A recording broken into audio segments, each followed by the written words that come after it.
Hi student. GIT का online class में आप लोग का स्वागत है।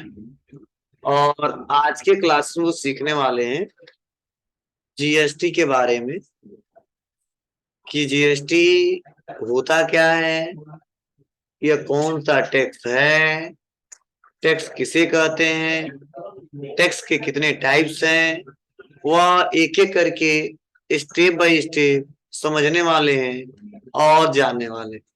तो चलिए, जैसे हमने दूसरा लेसन पढ़ाया था तो पिछले क्लासेस में बैलेंस शीट तो पढ़ा दिया था। आज का जो मेन टॉपिक हम लोग का है वह है lesson 3, goods and service tax. क्या है? Goods and service tax. देखो, जो जीएसटी का फुल फॉर्म होता है उसे बोलते हैं गुड्स एंड सर्विस टैक्स। अगर वैसे बोलो इसे क्या कह सकते हो?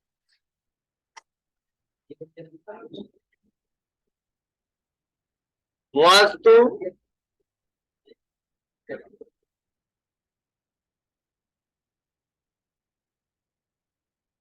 सेवा कर। क्या बाबू?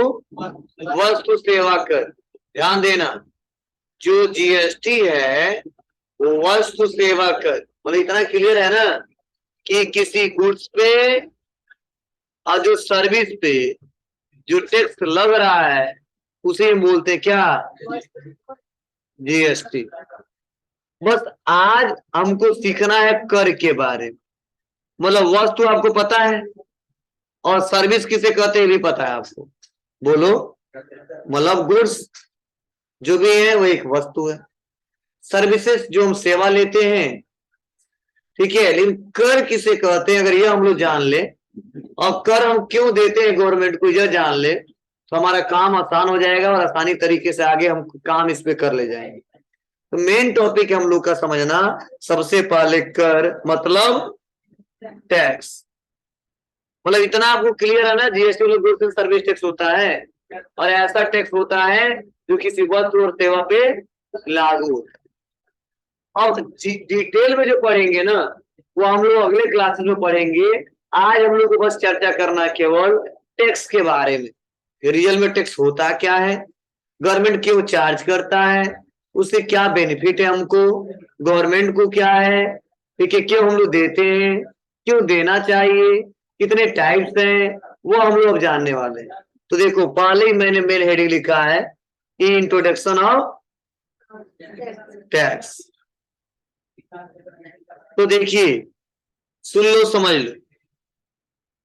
सबसे पहले कोई बताएगा हमको इस क्लास में कि गवर्नमेंट को हम टैक्स क्यों देते हैं?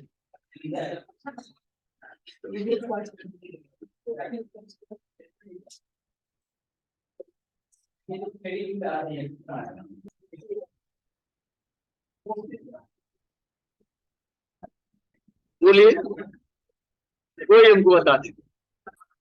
देखिए, बताया जा रहा है कि it is income of government. ठीक है, ये क्या है? टैक्स क्या है जी? कहा जा रहा है it is income of government which collected either directly और इनडायरेक्टली सोर्स। मतलब समझ जाओ, जो टैक्स होता है ना वो गवर्नमेंट का क्या है? ये इनकम का स्रोत है। और गवर्नमेंट कलेक्ट कैसे करता है? डायरेक्टली और इनडायरेक्टली, प्रत्यक्ष और अप्रत्यक्ष रूप में। ठीक है, मतलब अगर सिंपल शब्द में कहा जाए कि गवर्नमेंट का मुख्य आय का स्रोत, सबसे ज्यादा पैसा कहां से आता है? टैक्स से ही आता है। मतलब मैक्सिमम, समझ जाओ, वो सारे पैसे इनकम का मेन स्रोत है तो वो टैक्स से ही है। अब गवर्नमेंट किसी से डायरेक्ट लेता है और किसी से इनडायरेक्ट लेता है। तो डायरेक्टली इनडायरेक्टली कलेक्ट करता है, ठीक है, ये तो हमारा एक प्रकार का टैक्स कहलाता है। देखो फिर से बताया जा रहा है, in other word we can say then a tax is financial charge imposed by state and central government of India। मतलब टैक्स क्या है? एक फाइनेंशियल चार्ज है। मतलब इसे फाइनेंशियल चार्ज कह सकते हैं। और किसके सहारे लिया जाता है? स्टेट गवर्नमेंट और central government. State government central government का मतलब क्या? स्टेट मतलब राज्य सरकार सेंट्रल मतलब कहा दे स्टेट गवर्नमेंट, तो बताओगे राज्य सरकार। सेंट्रल गवर्नमेंट केंद्र सरकार ऑफ इंडिया।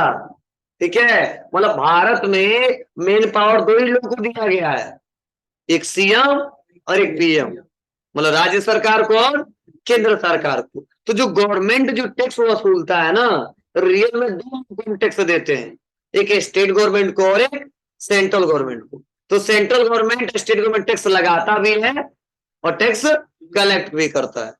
ठीक है, और जहां पे जिस राज्य में रहते हैं वहां का सीएम लेगा और पीएम तो हर जगह से लेगा। समझे कैसे लेता है, वो रूल है, वो हम एक एक करके पढ़ेंगे समझेंगे। फिर देखो दूसरे शब्दों में बताया जा रहा है कि एक tax is a fee. Tax क्या है?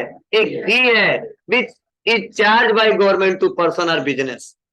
मतलब टैक्स क्या है? एक प्रकार का एक फी है जो चार्ज किया जाता है किसके थ्रू? गवर्नमेंट के थ्रू। किस पे? पर्सन और बिजनेस पे। ठीक है, मतलब हम पर्सन हो गए, अदर कई सारे लोग बिजनेसमैन हो गए। ठीक है, तो पर्सन से बिजनेसमैन से गवर्नमेंट क्या करता है? फी के रूप में वो टैक्स तो चार्ज करता है और हम आसानी तरीके से गवर्नमेंट को पे करते हैं।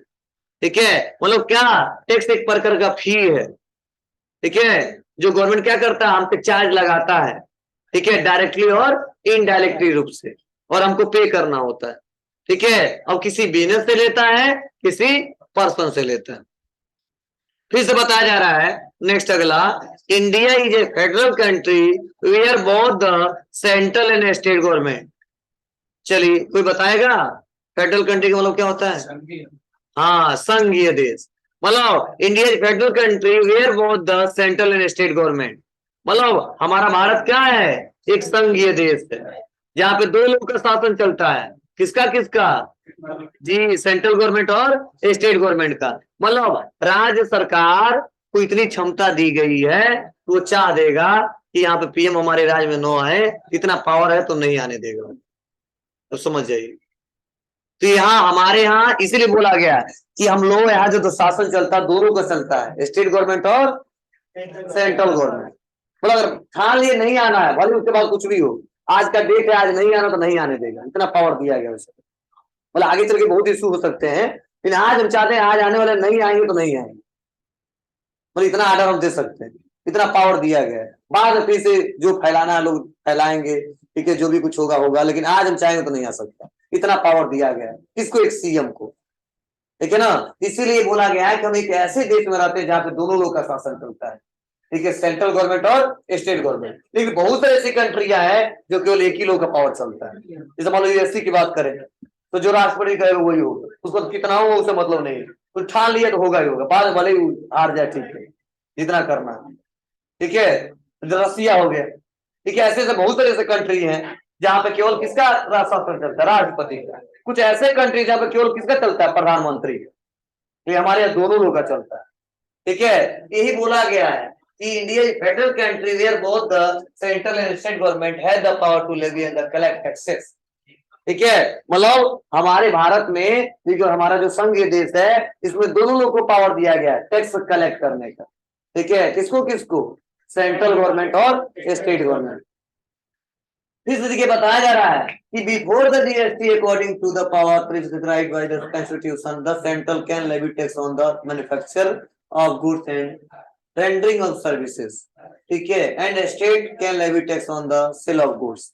मतलब बताया जा रहा है कि पहले मतलब बिफोर जीएसटी, मतलब जीएसटी से पहले होता क्या था, ऐसा रूल बनाए गए थे कि जो मैन्युफैक्चरर थे, मतलब मैन्युफैक्चरर ऑफ गुड्स, मतलब ऐसे व्यापारी जो मैन्युफैक्चरिंग का व्यापार किए, गुड्स का मैन्युफैक्चरिंग करते हैं, उसके बाद से रेंडरिंग ऑफ सर्विसेज, जो सर्विस रेंडर करते थे, सर्विस प्रोवाइड करते थे, उसमें जो टैक्स चार्ज करता था वो सेंट्रल गवर्नमेंट चार्ज करता था। ठीक है, और बताया जा रहा है कि on the manufacturer of goods and, ठीक है, rendering service of goods the state can levy tax on the sale of goods. मतलब स्टेट जो गवर्नमेंट था केवल जो गुड्स सेल होता था उस पर टैक्स चार्ज करता था, और बहुत ड्रॉबैक था टैक्स का, ये रूल का, ये जो रूल बनाया था जिसने, ये सबसे बड़ी कमी इसकी थी इसमें। क्योंकि देखो बड़े बड़े व्यापारी कितने हैं? सबसे ज्यादा मैन्युफैक्चरिंग वाले, और कौन वाले हैं? सर्विसेज वाले, उसके बाद से ट्रेडर्स वाले है ना। तो गवर्नमेंट बहुत चालाक था पहले के, इसलिए बोल रहा है ना 60 साल से लोग राज करते थे। एक रीजन यही था कि रूल जल्दी चेंज नहीं करते थे और पैसा इतना रख लिए हैं पूछो मत। ठीक है, ध्यान दीजिएगा, जो मैन्युफैक्चरर थे, ठीक है, जो सर्विसेज वाले थे, तो हर एक स्टेट में थे। अब बड़े बड़े व्यापारी नहीं घुमाना जाता है, मतलब ट्रेडिंग वाले से बड़े हैं, जो किसी गुड्स को प्रोडक्शन करता है, बड़ी बड़ी कंपनियां आ जाएंगी। जो किसी सर्विस को रेंडर करता है, इसमें भी बड़ी बड़ी कंपनियां आ सकती हैं। ठीक है, जो गुड्स केवल खरीद के लाते थे बेचते थे, उस पर बोला गया था बस स्टेट गवर्नमेंट टैक्स चार्ज करेगा, उसमें भी मेरा कुछ हिस्सा रहेगा। लेकिन चाहे किसी भी स्टेट का हो, अगर मैन्युफैक्चरर वाला हो या चाहे सर्विसेज वाला हो, उस पर सेंट्रल टैक्स ही लगेगा और सेंट्रल गवर्नमेंट ही चार्ज करेगा, उसी के राज्य को उसमें पैसा जाएगा। मतलब व्यापारी के कितने टाइप बताए थे? 3 टाइप, ट्रेडिंग, मैन्युफैक्चरिंग, सर्विसेज। तो जो बड़ा बड़ा जो छांट लिया था क्या, जितने मैन्युफैक्चरर व्यापारी आएंगे उस पर टैक्स हम चार्ज करेंगे, जितने सर्विसेज वाले आएंगे उस पर टैक्स हम चार्ज करेंगे, और जितने ट्रेडर्स जो केवल गुड्स को खरीद के बेचेंगे उस पर स्टेट गवर्नमेंट चार्ज करेगा, उसमें भी कुछ हमारा हिस्सा रहेगा। तो दिक्कत क्या होती थी? स्टेट गवर्नमेंट के पास टैक्स अमाउंट बहुत ही कम पहुंचता था। तो जब बहुत ही कम पहुंचता था तो काम भी बहुत कम होते थे। कब? जीएसटी से पहले, 2017 से पहले। तो जीएसटी 2017 में आया था 1 जुलाई को। ठीक है, पहले यही रूल चलता था, इसीलिए सबसे ज्यादा जो टैक्स अमाउंट जाता था, ठीक है, जो अमाउंट आता था वो सेंट्रल गवर्नमेंट के खाते में जाता था। और किसी फंड के लिए बार बार हमको रिक्वेस्ट करना पड़ता था सेंट्रल गवर्नमेंट से कि हमको यह काम करना, हमको यह फंड दीजिए, क्योंकि मेरे पास टैक्स इतना कलेक्ट नहीं हो पाया। इसमें भी बहुत सारे ऐसे फंड है जो हमको पैसा देना पड़ेगा, और इसमें भी बेईमान थे लोग, इतना पैसा आने के बाद भी। अब स्टेट गवर्नमेंट भी चुराता तो थोड़ा सा, बोलो, लेगा ही लेगा थोड़ा बहुत, और जितना सरकार जितने थे, ठीक है, हर एक गवर्नमेंट जो भी है थोड़ा बहुत लेगा ही लेगा। तो दिक्कत क्या होती थी? जो उस राज्य सरकार में जो कामें होती थी ना, वो बहुत कम होती थी। तो रीजन क्या था? अब सपोज मान लीजिए 10 साल पहले सेंट्रल गवर्नमेंट का जो सरकार था कांग्रेस का था, बोलो 10 साल पहले ही था ना, ठीक है। और हमारे यूपी में क्या था? मुलायम सिंह राज कर रहे थे, तो वो तो पार्टी सेम है नहीं है। अगर ये चाहे अखिलेश, ये मुलायम सिंह कि हम कोई फंड जारी करे, कुछ नया विकास करना चाहते हैं, चुराते तो सभी लोग हैं, ठीक है, तो वहां पे सरकार दूसरे का, यहाँ पे दूसरे का। जब ये फंड के लिए रिक्वेस्ट भेजते थे तो सेम दिखता था, तो कहता कोई बात नहीं, काम हो जाएगा, आगे चल के हम फिर हमको जीतना उतना है। और जब देखता था अलग सरकार है और पूर्ण बहुमत से बना है, तो जानते तो वो इधर उधर बातें करता था, चलो इस फंड को इस महीने में जारी करेंगे, इस महीने में जारी करेंगे, कई साल घूमने लगता था और जल्दी मिलता नहीं था पैसा, और इसीलिए उस राज्य सरकार में कामें बहुत कम होती थी। लेकिन अब बताओ, अगर पावर दोनों है तो मान लो इसमें योगी जी है, ऊपर मोदी जी है, पार्टी सेम है, तो योगी जी जो भी कहेंगे तुरंत मोदी जी कर देंगे, मतलब मैक्सिमम सोचेंगे, ज्यादा नहीं। लेकिन पार्टी अलग हो तो 2-4 बार सोचेंगे, ठीक है, तब देंगे। जो 2 महीने में योगी जी का काम हो जाएगा और 6 महीने दूसरे का काम होगा, ये रियल फैक्ट कोई भी हो, ठीक है, क्योंकि आगे बढ़ाना है हमको, ठीक है, लेके चलना इस गवर्नमेंट को, ठीक है। तो दिक्कत यही होती थी। तो गवर्नमेंट ने कुछ ऐसा सोचा, ध्यान देना, गवर्नमेंट ने कुछ ऐसा सोचा कि कुछ ऐसा रूल लाए, मतलब 60 साल पहले लोग नहीं सोचे थे, 10 साल पहले से नहीं सोचे थे लोग, कि कुछ ऐसा लाए कि दोनों राज्य सरकार भी आए, सोचते तो नहीं हमारा ही राज्य, हम ही खाली पैसा ले लें, टैक्स ज्यादा ज्यादा और चुरा लें और कुछ काम करें, ठीक है। लेकिन धीरे धीरे धीरे 2005 से ही बात चलने लगी कि अरे यार, अदर कंट्री में भी जनसंख्या में बहुत लोग कम है, टैक्स वहां पे भी चार्ज होता है, और फिर भी जनसंख्या में भी कम है, और टेक्नोलॉजी में इतना आगे है, पैसे में इतने आगे हैं, और टैक्स अमाउंट जितना हम चार्ज करते उतना ही चार्ज करते हैं, क्या रीजन वहां पे उतने आगे हैं। तो गवर्नमेंट ने बहुत रिसर्च करने के बाद पता किया कि वहां पे सारा जो टैक्स का जो कलेक्शन है वो ऑनलाइन है, और हम लोग यहाँ चल रहा अभी ऑफलाइन। तो वहां पे टैक्स की चोरी बहुत कम होती है और यहाँ पे टैक्स की चोरी ज्यादा होती है, ठीक है। तो उन्होंने सोचा कि कौन सा ऐसा रूल लाए कि सारा सिस्टम ऑनलाइन हो जाए, और इस समय हम लोग कंप्यूटर का इस्तेमाल कर ही रहे हैं, इंटरनेट हमारे देश में आ ही गया है, ठीक है। तो धीरे धीरे धीरे धीरे उन्होंने जीएसटी लॉन्च किया, ठीक है, और जीएसटी लॉन्च किया तो सारे के सारे काम ऑनलाइन हो गए, और जिससे बहुत सारे रूल बनाए गए, उसी रूल को हमको एक एक करके पढ़ना है, समझना है। तो हम जीएसटी के बाद क्या हुआ, बोला गया कि चाहे मैन्युफैक्चरर हो, चाहे सर्विस प्रोवाइडर हो, चाहे वो ट्रेडिंग वाला हो, टैक्स जो चार्ज होगा वो बराबर बराबर चार्ज होगा। मतलब अगर 18% है, चाहे कोई भी व्यापारी हो, सेंट्रल गवर्नमेंट के पास 9% जाएगा और स्टेट गवर्नमेंट के पास 9% जाएगा। यह फायदा है। और इस समय देखना, पहले 10 साल पहले जो विकास होते थे, मतलब जो 17 से और इसके बाद वाले में कोई स्टेट हो, ऐसा नहीं है केवल बीजेपी की सरकार हो, चाहे कोई भी हो, हर जगह देखना पहले से बेटर परफॉर्मेंस। रीजन क्या है? रीजन यही है कि ज्यादा से ज्यादा टैक्स इस समय गवर्नमेंट के पास पहुंच रहा है। तो अगर 10 रुपया में अगर 8 रुपए पहुंच रहा है, 2 रुपया छुपा भी लेगा तो 6 रुपए का काम कर ले रहा है। लेकिन पहले 10 रुपये में क्या होता था, 9 रुपया गायब हो जाता था, 1 रुपया जाता था, उसमें भी 50 रुपए कमा वो ले लेते थे सब। तो काम कितना करेंगे लोग, समझे? ये सबसे बड़ी ड्रॉबैक था। ठीक है, किसी गवर्नमेंट का पढ़ाई नहीं कर रहे हैं, ठीक है, ये रूल था। ठीक है, और हम तो पैसा पहले भी देते थे और आज भी देते हैं। ये नहीं कि जीएसटी आ गया तो हम कम दे रहे हैं, टैक्स वो तो दे रहे हैं। लेकिन पहले हम गवर्नमेंट किसको टैक्स देते थे? गवर्नमेंट को सोच के देते थे ना। नहीं, जो बीच में जो दलाल थे, ठीक है, जो सेल टैक्स वाले थे, वो चुरा लेते थे। और गवर्नमेंट को 10 रुपए हाथ भेजते थे ना, तो जाते जाते जाते जाते 2 रुपए हो जाता था, उसमें भी चोरी हो जाता था, दिक्कत होती थी। ठीक है, इन अब ऐसा रूल नहीं है, क्योंकि अगर 10 रुपया 2 पैसा आया है तो गवर्नमेंट कहता 10 रुपया 2 पैसा ही लेंगे, नहीं कोई रुपया ज्यादा, नहीं कोई रुपया कम, क्योंकि सारा ऑनलाइन रिकॉर्ड आपको देना पड़ेगा। अब कैसे देना होता है वो भी हम रूल पढ़ेंगे, एक एक करके समझेंगे, जानेंगे। तो आप बताइए, टैक्स के बारे में समझ आया आपको? ई टैक्स किसे कहते हैं, टैक्स गवर्नमेंट क्यों चार्ज करता है, रीजन क्या है, मतलब आज इसका परिचय हमने जाना, टैक्स होता क्या है। ठीक है, क्लियर है ना? इसमें किसी कोई दिक्कत नहीं है ना? चलिए, आप कौन सा कैसे हम लोग देते होंगे, चलो थोड़ा सा एक एग्जाम्पल हम बताते हैं आपको।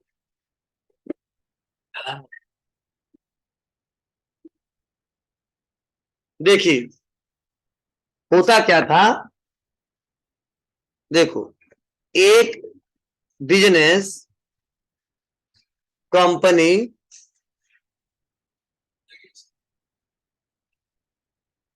सपोज मान लो टाटा कंपनी, नाम सुने हो, बहुत फेमस है। सपोज ये टाटा कंपनी कार बनाया, क्या बनाया, कार।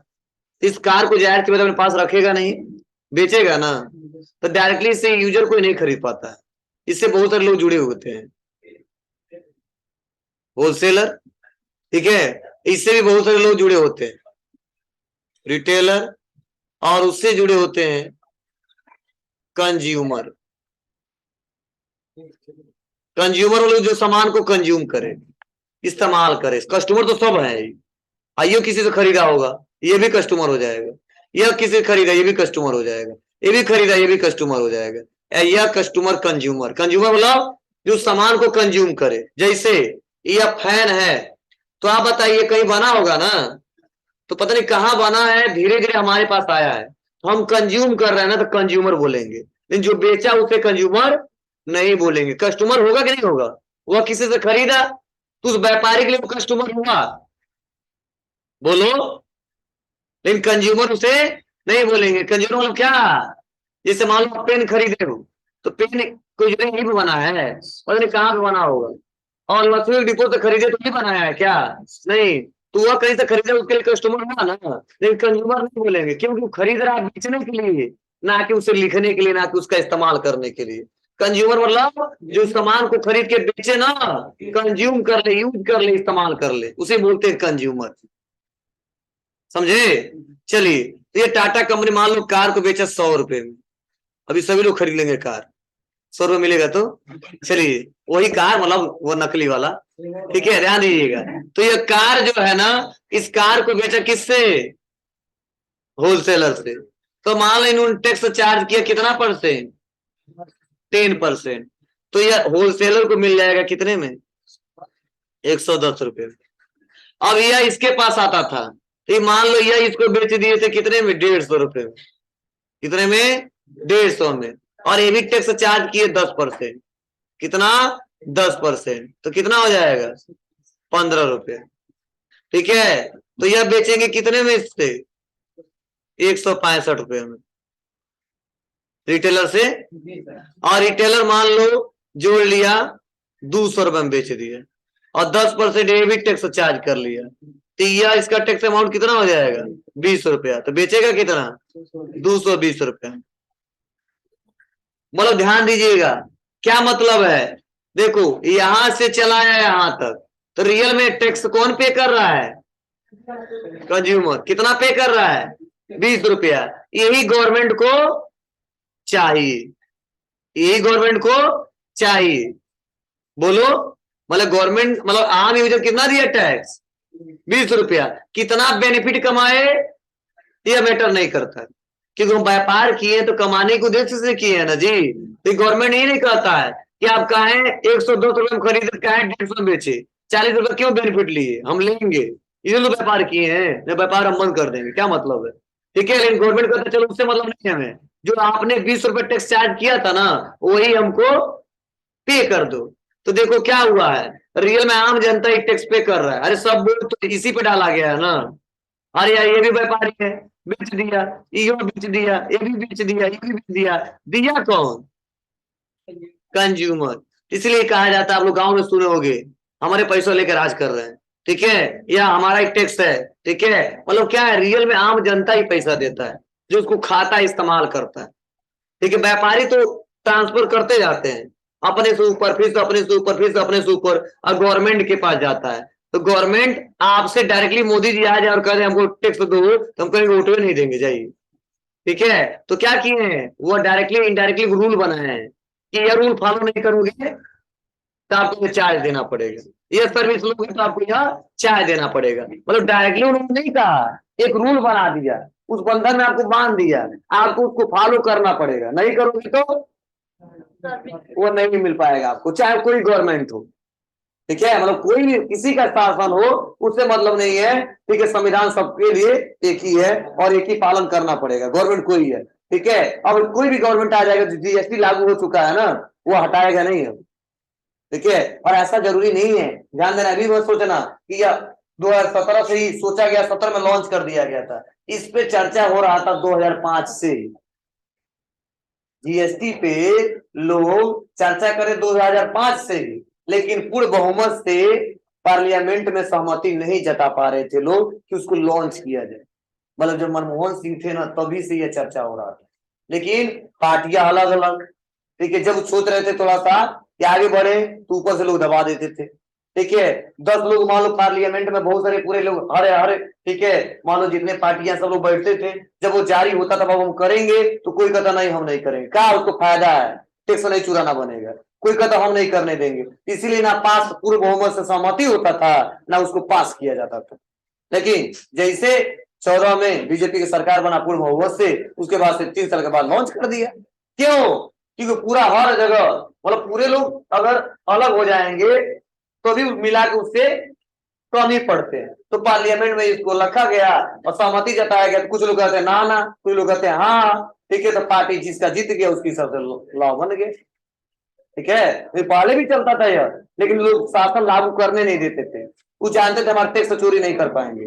लेकिन ये पूर्व बहुमत जैसा सरकार बना तुरंत लॉन्च कर दिया। क्योंकि मान लो, ठीक है, 100 मेरा सीट है और ऑर्डर मिला के 50 को, तो 50 चले जाएंगे तो भी हमारे 50 को ज्यादा है।